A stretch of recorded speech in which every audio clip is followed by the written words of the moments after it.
Priatelia, ahojte, minule sme si ukázali meranie na funkčnom generátore, ktorý je tu. Má nastavenú nejakú amplitúdu, ktorá by mala byť 10 V, pre harmonický signál nastavený sinus. A ideme si to overiť.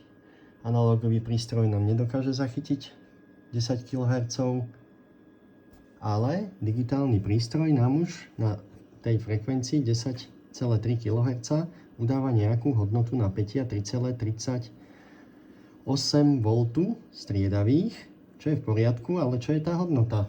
Pozrieme sa na osciloskop, vidíme frekvenciu, tá nám sedí 10,3 kHz, priebeh je harmonický, to je ten náš sinus, a to napätie nájdeme tu 3,35 V RMS, to je root mean square, čiže efektívna hodnota toho signálu, ktorý má špička, peak to peak, hodnotu takmer 10 V, čo odpoveda nastavenej hodnote na našom funkčnom generátore.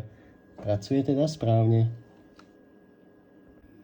A na záver dodám, že tieto naše multimetre merajú efektívnu hodnotu RMS, žiadne také, že by tu bolo 10 V, ktoré sme si nastavili na našom funkčnom generátore. Na jeho výstupe je amplitúda 10 V, ale to je špička, ktoré sme dokázali odmerať jedine pomocou osciloskopu. Ale pomocou klasických multimetrov meriame vždy len tú efektívnu hodnotu. Čiže táto hodnota, ktorá tu svieti, je to RMS. A na to treba dávať pozor.